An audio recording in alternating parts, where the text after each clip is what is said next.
Hello friends, welcome to teaching Kishan YouTube channel.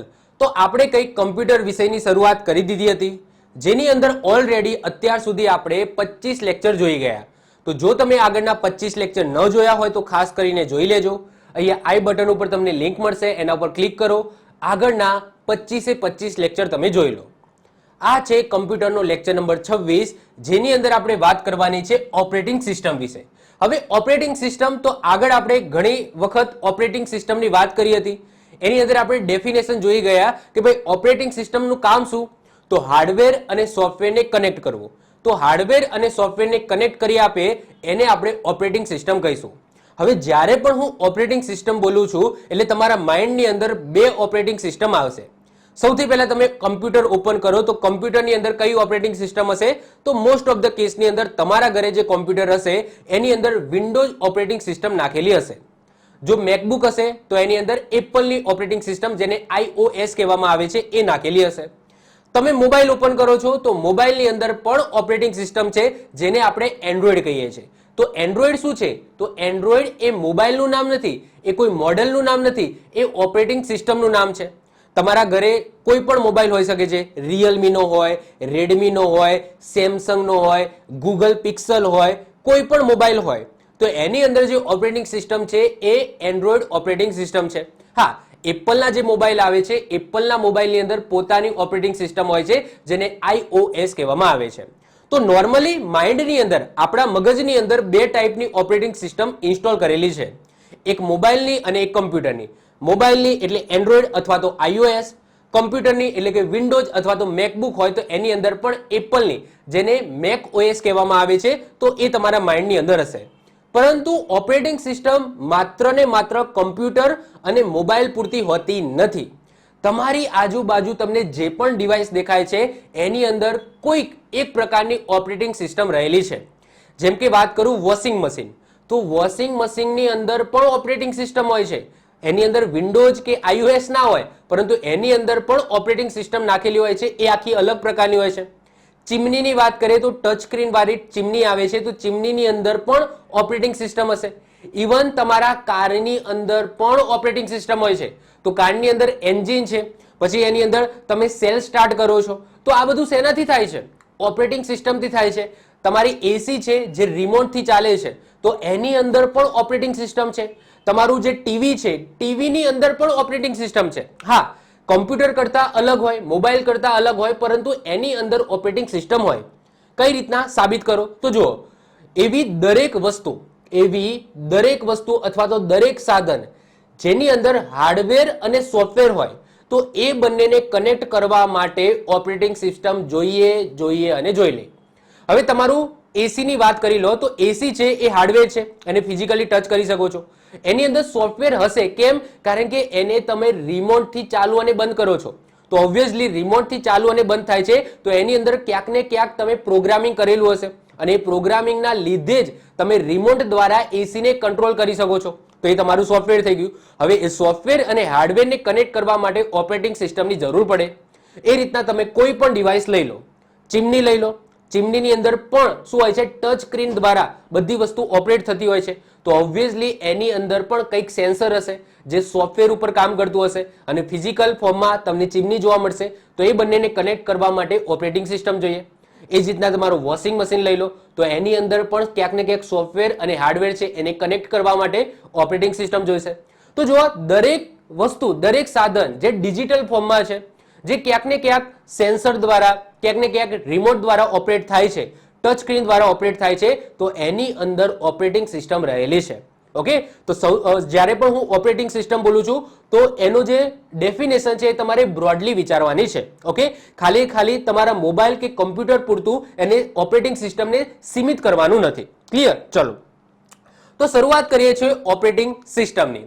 તો સૌથી પહેલા ઓપરેટિંગ સિસ્ટમ, એને ગુજરાતીમાં શું કહેવામાં આવે, ચાલક પદ્ધતિ કહેવામાં આવે.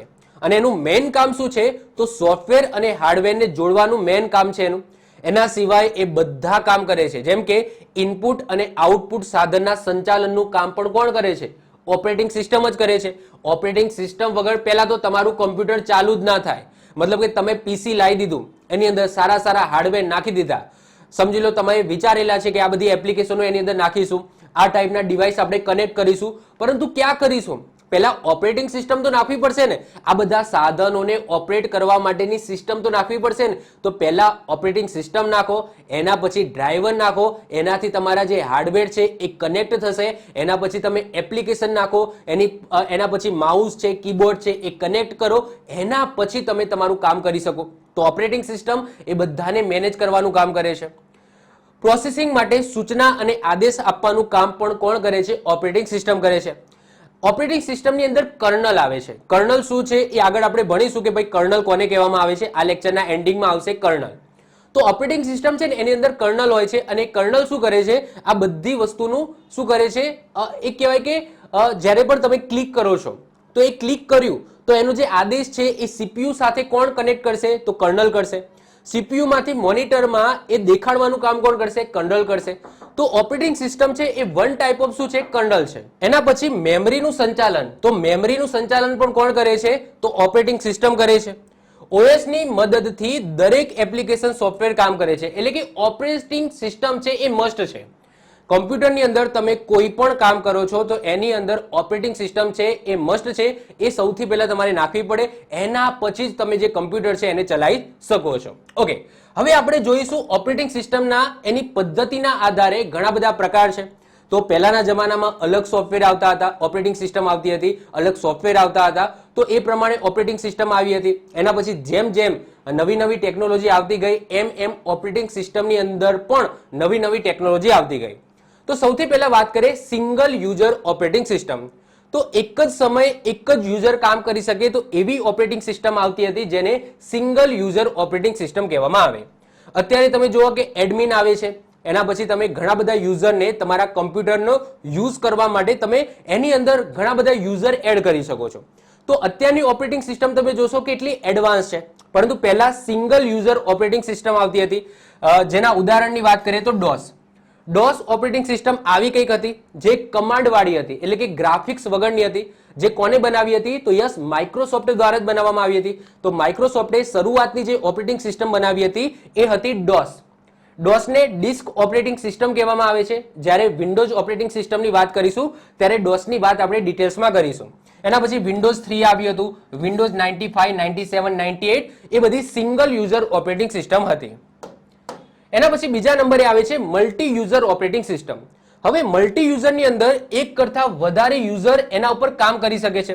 જેમ કે એ સર્વર બેઝ આવી, જેમ કે અત્યારે તમે જુઓ છો કે અત્યારે પણ મલ્ટી યુઝર ઓપરેટિંગ સિસ્ટમ છે, જેમાં એક જ સર્વર હોય અને એ સર્વર સાથે તમારા ઘણા બધા તમારા કોમ્પ્યુટર જોઈન્ટ કરીને એ સર્વરનો એક સાથે તમે એક્સેસ કરી શકો છો. તો એ ટાઈપની ઓપરેટિંગ સિસ્ટમ આવી, જેની અંદર યુનિક્સ આવી, પછી લિનક્સ આવી, વિન્ડોઝ 2000 નું જે આવી હતી ઓપરેટિંગ સિસ્ટમ.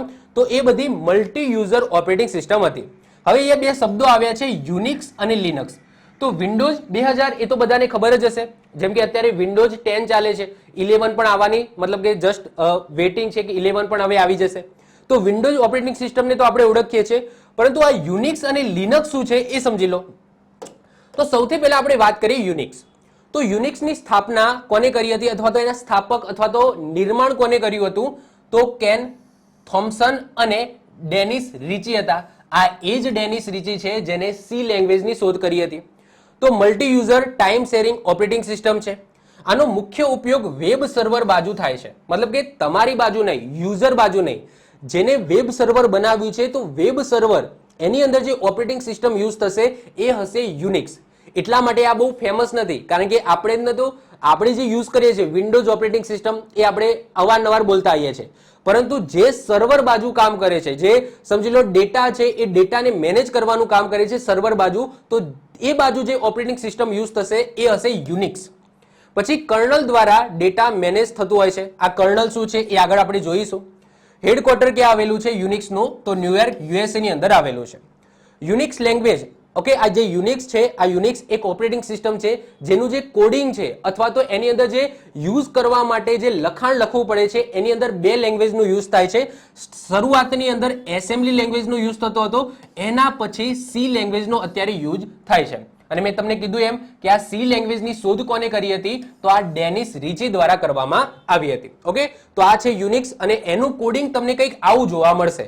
તો આ સર્વર બાજુ છે, જે કોડિંગની અંદર ખાટું માણસ હોય ને, જે દબાઈને કોડિંગ કરતા હોય, ઓકે, એમનું માઇન્ડ કોડિંગની અંદર બહુ ઝડપી ચાલતું હોય, તો એવા લોકો જે કોડિંગ કરે છે ને એ યુનિક્સની અંદર કરે છે સર્વર બાજુ, ઓકે, વેબ સર્વર બાજુ, નોટ એન્ડ યુઝર, એટલે કે આપણા બાજુ નહીં, સર્વર બાજુ, જે વેબ સર્વર સંભાળતા હોય એ લોકો, ઓકે. એના પછી વાત કરીએ લિનક્સ. હવે લિનક્સ છે ને એ ઓપન સોર્સ ઓપરેટિંગ સિસ્ટમ છે. જેમ કે વિન્ડોઝ ઓપરેટિંગ સિસ્ટમ તમારે યુઝ કરવું હોય તો માઇક્રોસોફ્ટ કંપનીને તમારે પૈસા આપવા પડે, ઓકે. મેં ડિટેલ્સમાં વાત કરી હતી લાસ્ટ લેક્ચરની અંદર કે માઇક્રોસોફ્ટ છે એ બધાના કમ્પ્યુટર બંધ કેમ નથી કરી દેતા. બધાને ખબર છે કે ભાઈ અત્યારે આપણે જે યુઝ કરીએ છીએ એ વિન્ડોઝ ઓપરેટિંગ સિસ્ટમ ક્રેક કરીને યુઝ કરીએ છીએ. 10,000 કે 20,000 આપણે પે નથી કરતા આ વિન્ડોઝ ઓપરેટિંગ સિસ્ટમ યુઝ કરવા માટે. એ કેમ નથી કરતા એનો જવાબ મેં લાસ્ટ લેક્ચરની અંદર કે એના પહેલા મેં આપેલો છે. લિનક્સની વાત કરીએ તો લિનક્સના સ્થાપક કોણ છે? તો લિનસ ટોરવાલ્ડ્સ છે, ઓકે. લિનસ ટોરવાલ્ડ્સ છે. ઓપન સોર્સ ઓપરેટિંગ સિસ્ટમ છે. પ્રથમ આવૃત્તિ એની 1991 માં જાહેર કરી હતી. એની ઓળખ ચિહ્ન છે પેગ્વિન. અહીંયા તમે જોઈ શકો છો આ પેગ્વિન છે, આ લિનક્સનું શું કહેવાય છે ઓળખ ચિહ્ન છે. આવું કંઈક દેખાય છે, મતલબ કે લોગો છે. જે રીતના ઓપરેટિંગ સિસ્ટમ વિન્ડોઝનો લોગો તમને આવું કંઈક જોવા મળશે, તો આ વિન્ડોઝનો લોગો છે એ રીતના જ લિનક્સનો લોગો છે એક પેંગ્વિન.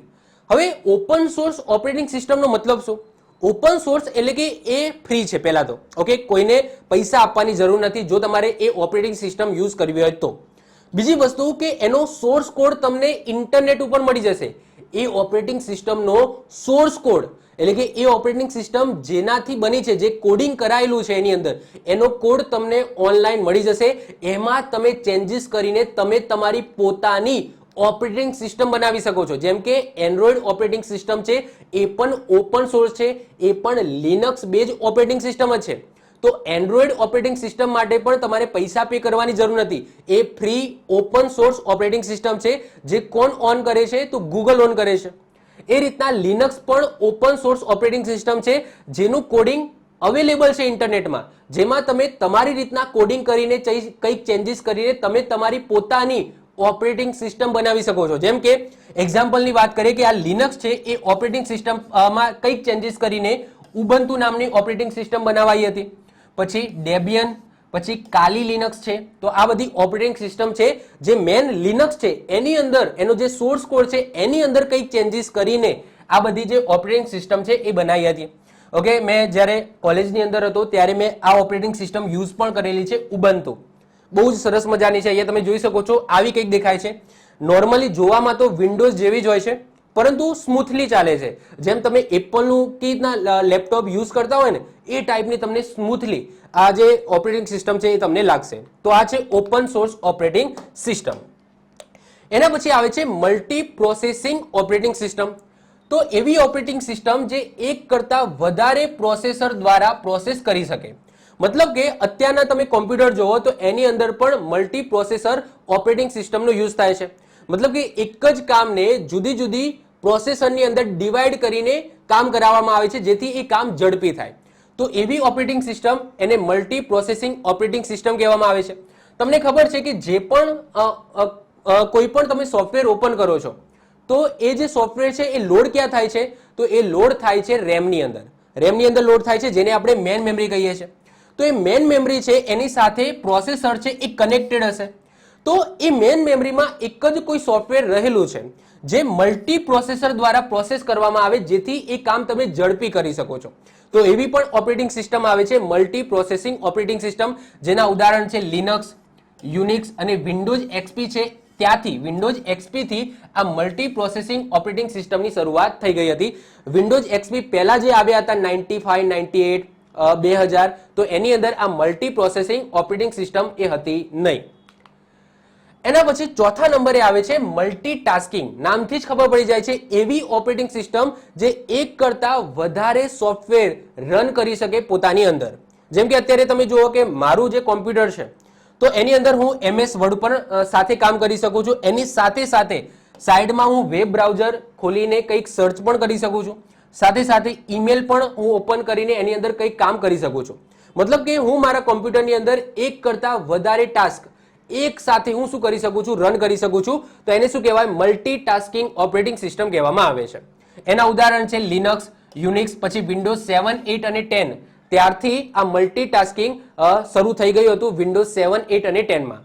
તો મલ્ટીટાસ્કિંગ નામથી જ ખબર પડી જાય છે કે એવી ઓપરેટિંગ સિસ્ટમ જેની અંદર તમે એક કરતા વધારે ટાસ્ક પરફોર્મ કરી શકો છો. ઓકે, એના પછી આવે છે નેટવર્ક ઓપરેટિંગ સિસ્ટમ. નામથી જ ખબર પડે છે આ પણ. તો આ ઓપરેટિંગ સિસ્ટમને સર્વર ઓપરેટિંગ સિસ્ટમ તરીકે પણ ઓળખવામાં આવે છે. ઉદાહરણ તરીકે તમે આ નામ નહીં સાંભળ્યા હોય કારણ કે નેટવર્ક બાજુ, નેટવર્ક સર્વર છે એ બાજુ આ ઓપરેટિંગ સિસ્ટમનો યુઝ થાય છે. જેમ કે નોવેલ નેટવેર, પછી બનિયન વાઇન્સ છે, પછી સન સોલરિસ છે, પછી વિન્ડોઝ એનટી. એનટીનો મતલબ થાય નેટવર્ક. ઓકે, એનટીનો મતલબ થશે નેટવર્ક. તો સન સોલરિસ, પછી વિન્ડોઝ એનટી છે, પછી નોવેલ નેટવેર છે, પછી બનિયન વાઇન્સ છે. તો આ બધી જે ઓપરેટિંગ સિસ્ટમ છે એ નેટવર્ક ઓપરેટિંગ સિસ્ટમ કહેવામાં આવે છે, જેનો યુઝ ક્યાં થાય છે તો નેટવર્ક સર્વર બાજુ આનો યુઝ થાય છે. ઓકે, આપણા એન્ડ યુઝર તરફ થતો નથી. એના પછી આવે છે બેચ પ્રોસેસિંગ ઓપરેટિંગ સિસ્ટમ.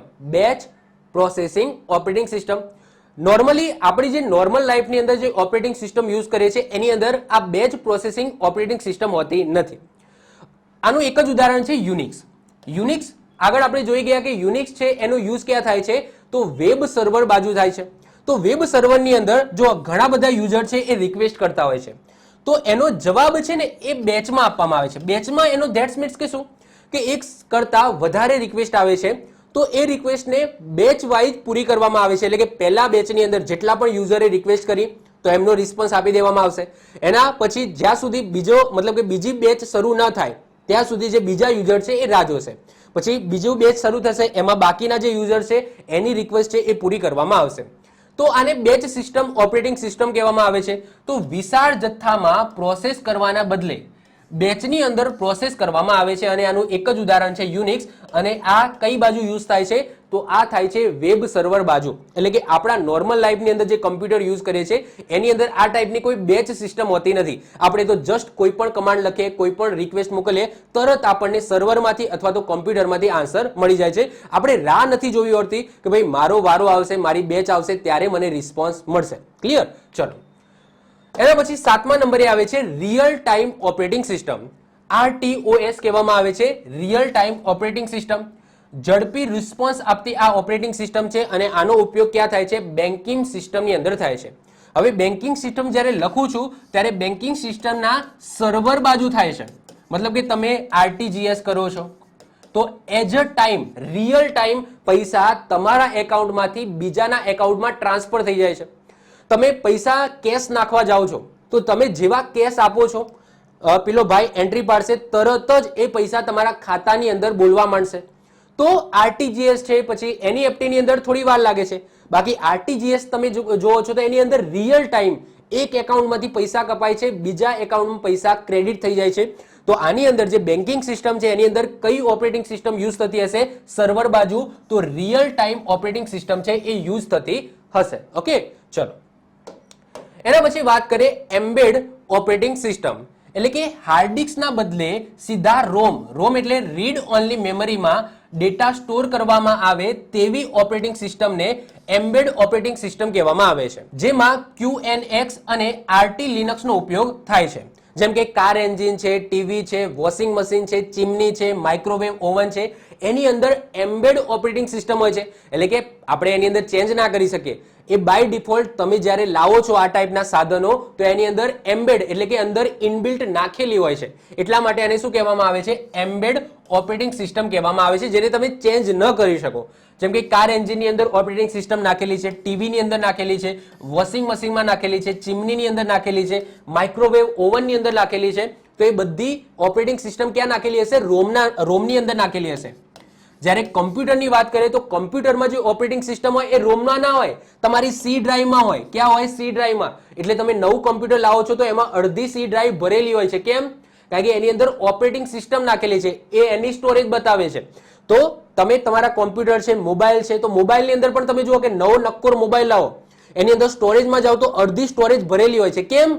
કારણ કે એની અંદર એન્ડ્રોઈડ ઓપરેટિંગ સિસ્ટમ નાખેલી છે. એટલા માટે જ્યારે આની અંદર કોઈ અંદર HDD હોય જ નહીં. ઓબ્વિયસલી આ વોશિંગ મશીન છે, ચીમની છે, માઇક્રોવેવ ઓવન છે, એની અંદર કોઈ સ્ટોરેજ ડિવાઇસ નથી.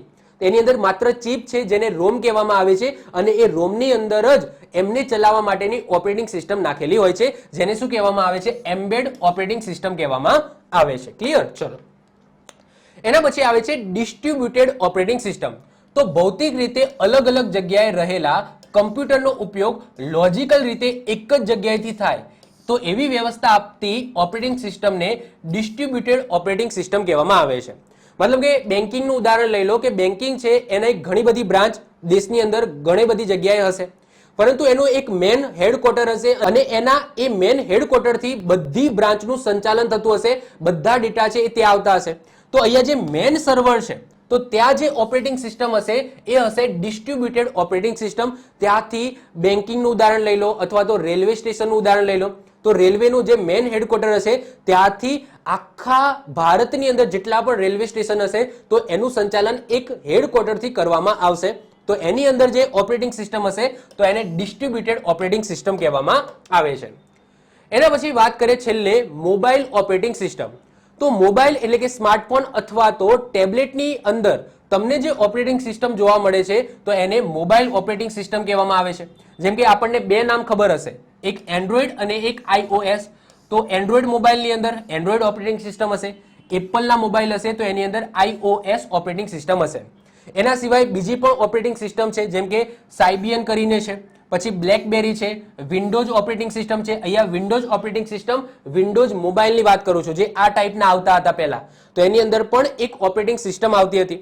તો કદાચ આ ત્રણ છે અત્યારે આ બે તો બંધ જ થઈ ગયા છે. ઓકે, સાયબિયન અને બ્લેકબેરી, ઇવન વિન્ડોઝ મોબાઈલ છે એ પણ બંધ થઈ ગયા છે. અત્યારે આ બે જ ઓપરેટિંગ સિસ્ટમ તમને જોવા મળશે, એન્ડ્રોઈડ અને iOS. ઓકે, તો સૌથી પહેલા આપણે વાત કરીએ એન્ડ્રોઈડ. તો એન્ડ્રોઈડ એ ઓપન સોર્સ અને નિઃશુલ્ક ઓપરેટિંગ સિસ્ટમ છે, એટલે કે એ ઓપરેટિંગ સિસ્ટમને ચલાવવા માટે તમારે કોઈ પૈસા આપવાની જરૂર નથી, નિઃશુલ્ક છે, ફ્રી છે. ઓકે, એન્ડ્રોઈડનું સૌપ્રથમ નિર્માણ કોના દ્વારા કરવામાં આવ્યું હતું? તો ગૂગલ દ્વારા કરવામાં આવ્યું હતું. ટચ સ્ક્રીન મોબાઈલ માટે બનાવવામાં આવેલી આ ઓપરેટિંગ સિસ્ટમ છે. એન્ડ્રોઈડના લોગોમાં દેખાતો આ જે લીલા રંગનો રોબોટ છે એને શું કહેવામાં આવે? એન્ડ્રોઈડ કહેવામાં આવે છે. અને આવું ને આવું ફિમેલનું પણ એક લોગો હોય છે જેને શું કહેવામાં આવે છે? તો જેનોઈડ કહેવામાં આવે છે.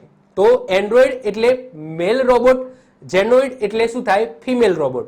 પછી અવકાશમાં જનાર આ પ્રથમ ઓપરેટિંગ સિસ્ટમ છે. નાસાએ જે રોબોટ બનાવ્યો હતો એની અંદર આ ઓપરેટિંગ સિસ્ટમ એટલે કે એન્ડ્રોઈડ ઓપરેટિંગ સિસ્ટમનો યુઝ કર્યો હતો. પ્રથમ એન્ડ્રોઈડ મોબાઈલ લોન્ચ કરનાર કંપની કઈ હતી? તો એ હતી HTC, જેને 2008માં ફોન લોન્ચ કર્યો હતો, જેમાં સૌથી પહેલી વખત એન્ડ્રોઈડ ઓપરેટિંગ સિસ્ટમનો યુઝ થયો હતો. એના પછી એન્ડ્રોઈડ એપ્લિકેશન બનાવવા માટે કઈ લેંગ્વેજનો યુઝ થાય છે? તો જાવા. ઓકે, જાવા લેંગ્વેજનો યુઝ થાય છે. અને સોફ્ટવેર પૂછાય તો એન્ડ્રોઈડ સ્ટુડિયો. તો એન્ડ્રોઈડ સ્ટુડિયો નામના સોફ્ટવેરની અંદર જાવાની અંદર કોડિંગ કરીને તમે એન્ડ્રોઈડની મોબાઈલ એપ્લિકેશન બનાવી શકો છો. હવે તમે જુઓ કે જુદા જુદા વર્ઝન આવે છે એન્ડ્રોઈડના, જેમ કે અત્યારે એન્ડ્રોઈડ 13 ચાલે છે, એટલે કે એન્ડ્રોઈડ 13 ચાલે છે. શરૂઆતમાં એન્ડ્રોઈડ 1.0 હતો, એના પછી 1.5 આવ્યું હતું જેનું નામ કપ કેક રાખ્યું હતું, પછી 1.6 આવ્યું હતું જેનું નામ ડોનટ રાખ્યું હતું, કંઈક ના કંઈક ખાવાની વસ્તુ ઉપર રાખવામાં આવે છે. પછી 2.0 અથવા તો 2.1 આવ્યું હતું જેનું નામ ઇક્લેર રાખ્યું હતું, પછી ફ્લોરિયો રાખ્યું હતું, પછી જિંજર બ્રેડ આવ્યું, હની કોમ્બ આવ્યું, આઈસ્ક્રીમ સેન્ડવિચ આવ્યું. આવા ઘણા બધા એના પ્રકાર આવ્યા હતા, કિટકેટ, લોલીપોપ, માર્સમેલો, ઓકે, નોગટ, પછી ઓરિયો છે, પાઈ છે, એન્ડ્રોઈડ 10 છે, પછી 11 છે, 12 છે. પછી 2022ના ઓગસ્ટ મહિનાની અંદર એન્ડ્રોઈડ 13 એટલે કે એન્ડ્રોઈડ 13 આવ્યું હતું. તો જ્યારે હું વિડીયો બનાવું છું ત્યારે એન્ડ્રોઈડ 13 ઓકે આવી ગયું છે. ઓકે, ભવિષ્યમાં આના પછી પણ વર્ઝન આવી શકે છે. એના પછી વાત કરીએ સાયબેન ઓપરેટિંગ સિસ્ટમ. તો સાયબેન એલટીડી એટલે કે સાયબર લિમિટેડ દ્વારા 1998માં આ ઓપરેટિંગ સિસ્ટમ લોન્ચ કરવામાં આવી હતી. જે પહેલા નોકિયાના મોબાઈલ આવતા હતા, સેમસંગના મોબાઈલ આવતા હતા, સોની ઇરેક્સનના મોબાઈલ આવતા હતા, એની અંદર આ સાયબેન ઓપરેટિંગ સિસ્ટમ નાખેલી હતી. આવા કદાચ મોબાઈલ તમે જોયા હશો તો એની અંદર સાયબેન ઓપરેટિંગ સિસ્ટમ હતી, એન્ડ્રોઈડ ઓપરેટિંગ સિસ્ટમ હતી નહીં. આ ઓપરેટિંગ સિસ્ટમને નોકિયા દ્વારા વર્ષ 2008માં ખરીદી લેવામાં આવી હતી. અત્યારે તો આ ઓપરેટિંગ સિસ્ટમ વર્ક નથી કરતી, મતલબ કે કોઈ મોબાઈલની અંદર તમને નહીં જોવા મળે. એના પછી વાત કરીએ iOS, જેનું નિર્માણ કોને કરાવ્યું છે? એપલે કરાવ્યું છે. એપલના જે મોબાઈલ છે આ એપલના મોબાઈલની અંદર જે ઓપરેટિંગ સિસ્ટમ હોય છે એને iOS કહેવામાં આવે છે. 29 જૂન 2007માં એપલ મોબાઈલ દ્વારા આ લોન્ચ કરવામાં આવી હતી અને અત્યારે તમે એપલના કોઈ પણ મોબાઈલ લઈ લો તો એની અંદર એમની એટલે કે એપલની ઓપરેટિંગ સિસ્ટમ હોય છે જેને iOS કહેવામાં આવે છે. એના પછી બ્લેકબેરી આવી હતી. ઓકે, ચાલી નહીં, અત્યારે નથી.